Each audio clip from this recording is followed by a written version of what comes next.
Review this game real quick.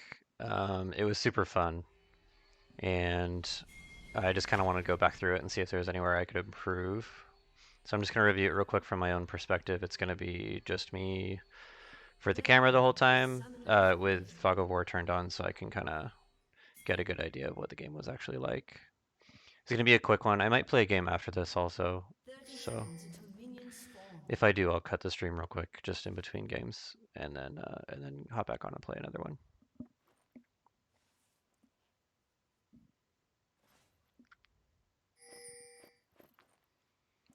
I find that a lot of people don't run to their spots right away as soon as the game starts. I've hit on this before, but it's so important to plug your holes when, as soon as the game starts, like right when that gate goes down, run to your spot real quick. And so what I try to do to catch people on that is if they don't, you can tell what I did is I pinged my team to run into that tri-bush so that we could catch anybody that was late. They were actually so late that they didn't show up at all. Um, so they probably got too scared because they realized how late they were and didn't go into the bush at all. So we didn't get a pick there. But always do that run immediately to your spot. So if you're 80 carrier support, you want to go to this bottom bush or bottom river. Mid, of course, needs to plug um, the hole up here, this kind of top river one. Jungler, if they're starting their own red or blue, should plug either this hole or this hole. And top laners should be up here.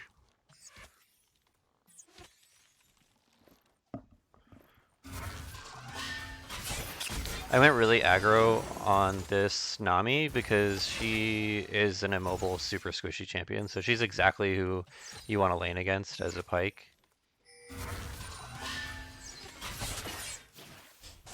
That was obviously a not gonna land that one mistake.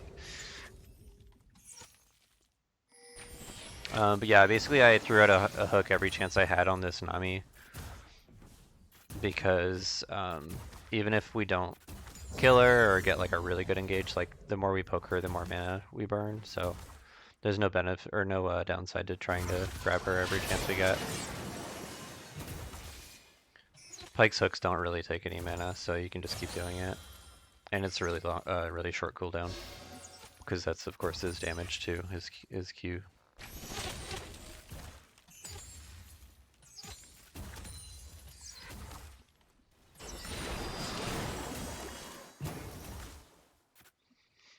That is one massive advantage that Nami has though against a Pyke is that if she bubbles you, um, that CC is so long that a Pyke will just die from an 80 carry even early on in the game if you get hit by a bubble. So you cannot get hit by bubbles against a Nami.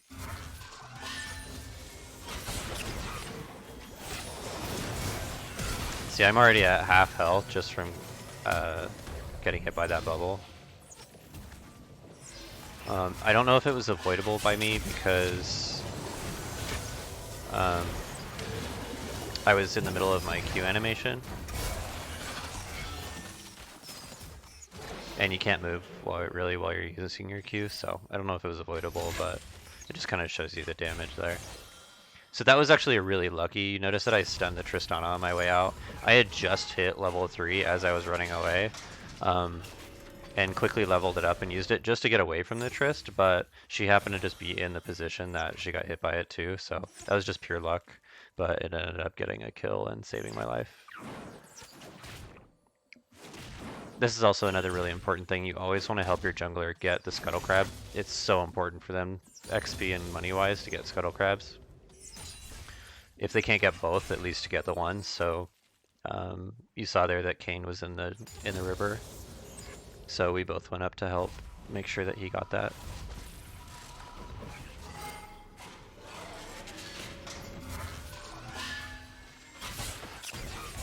So there is a really big discrepancy on when we killed the Nami versus when we killed the Triss. Triss died way afterwards. So the reason I stayed instead of backing was because I knew that Triss wasn't going to be there for a few seconds.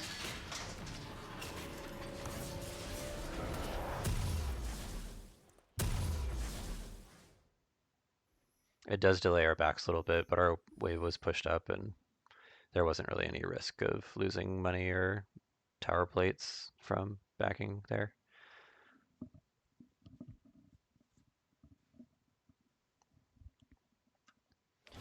My build on Pyke is always electrocute. Some people will go aftershock. Some guides say go aftershock or even guardian or something like that, but I'm a big fan of electrocute. It's a ton of damage and will secure you kills early on in the game. And I find that aftershock doesn't really work because like you get in, you get a hook, you get a stun, you get out of a fight real quickly. So you're not going to be in the fight for 2.5 seconds to proc aftershock. I know it can be good if you find a way to play around that, but for me, it almost never procs.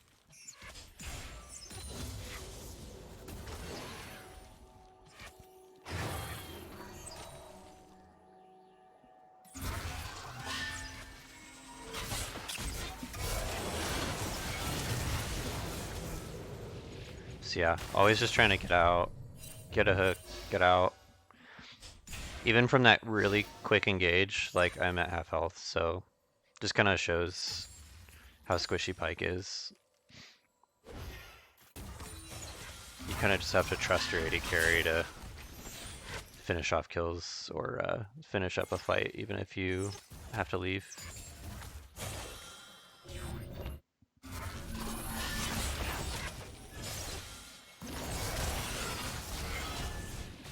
So I actually misplayed this really badly.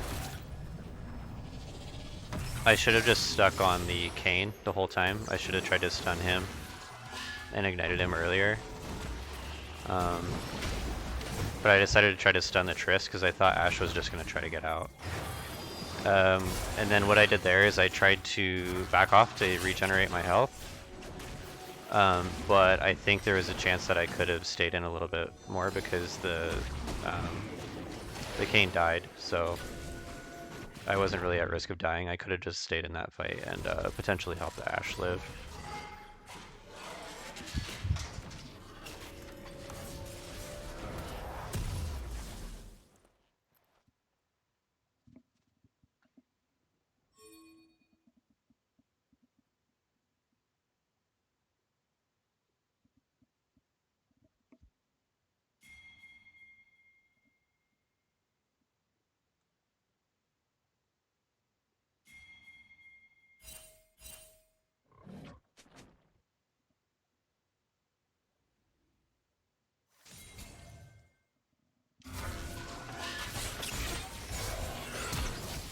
Ooh, I forgot about that. That was a good flash by her.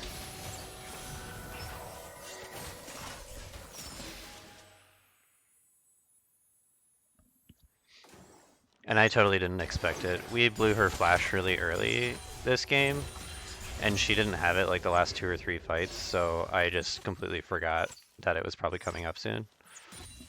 I was just so used to her not having it, so I kind of didn't really fully commit on that stun, assuming that she didn't have flash, so that was my bad.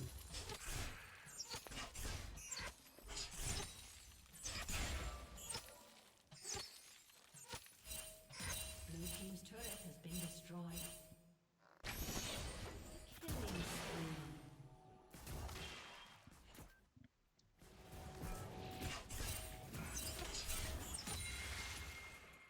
I didn't realize that their Yasuo was being toxic this game. I always have chat off, so I can't see what they're saying. Definitely have team chat off. I have my own team chat off too. So, and of course we can't say pings, so.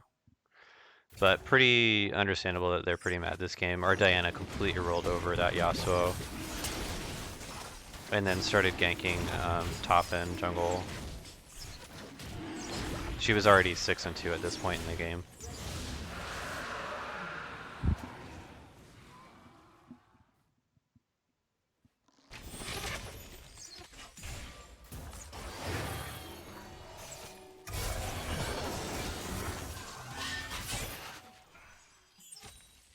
I think that's like 2 missed hooks from me so far.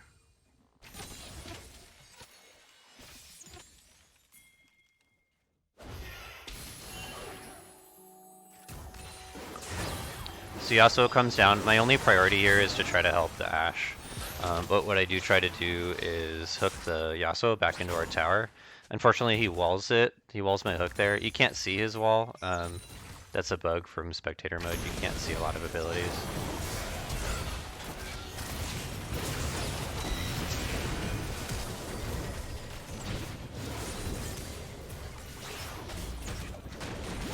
So I flash engaged onto the Nami there to try to eliminate her as quickly as possible.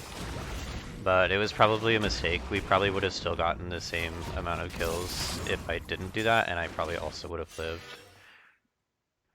I took a ton of damage from flashing at um, the Tristana to try to get the Nami stunned.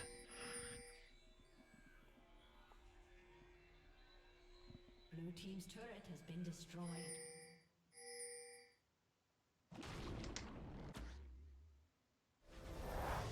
Unstoppable. Red team double kill. Rampage. But yeah, this is just totally unfair at this point. Jax definitely counters Teemo really hard, so top lane is just a complete mess for their team. And then of course mid is just a mess. I'm not sure how the Diana got so far ahead. I didn't think the Diana was that much like of a counter to Yasuo, but it could have just been a early mistake. I know whenever I'm playing with Yasuo on my team, they make a really big mistake early and then they just fail every game. So that could have been it.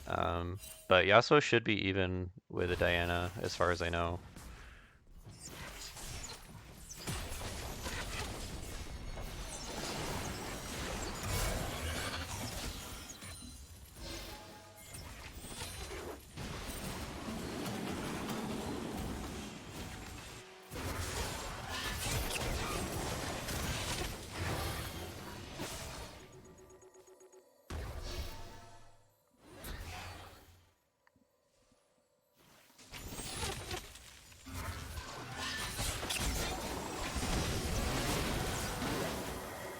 So that was really dumb of me to get hit by that bubble.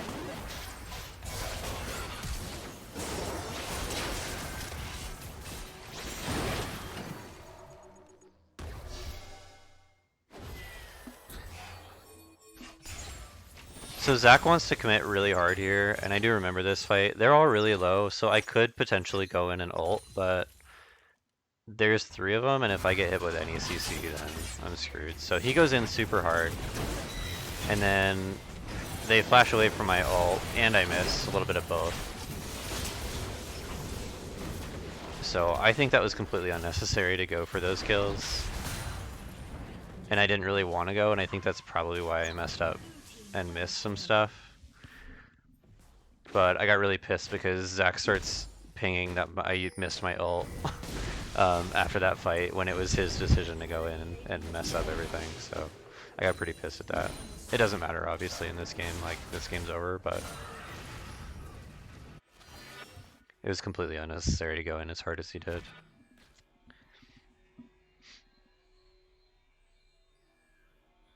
Blue team's turret has been destroyed.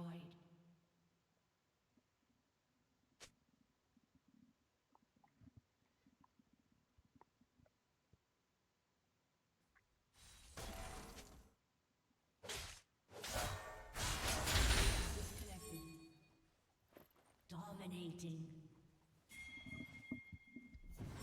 Shut down.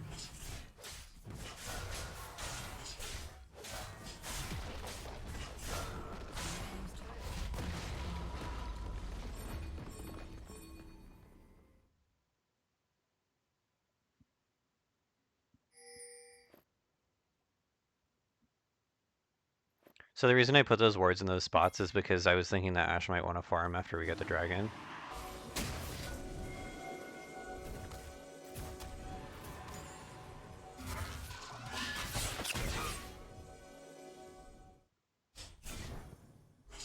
And I just kind of wanted to keep her safe. I don't think she actually ends up doing it, but it's always good to ward up a side of the jungle if you can.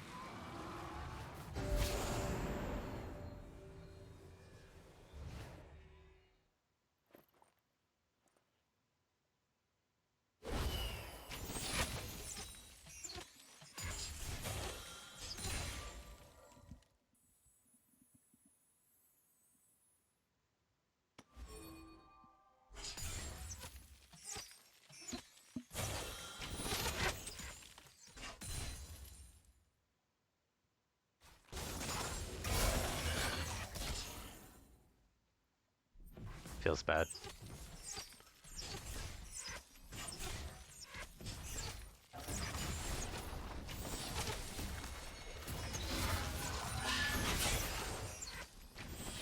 Also feels bad.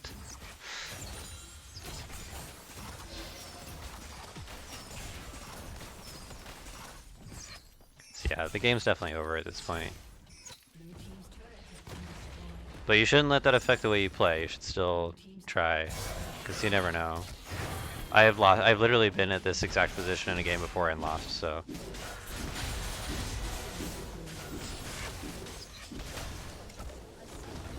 cool. Well, I just wanted to rewatch that and see if there was anything I missed. Um, Not too much. Could have just maybe at that tower dive told Zach I didn't want to go or not followed him in and potentially lived and saved Ash from following us too. Um, Maybe could have roamed a little bit more. There was definitely some opportunities where I was free and could have roamed mid and helped out, and that's of course why you get the Moby boots early. So maybe could have roamed. I think warding was fine. We saw the Zac and the Yasuo come in every single time. Um, so there's definitely fine on wards. But yeah, cool. So I just want to rewatch that and see if there was anything I could work on. I'm gonna go play one.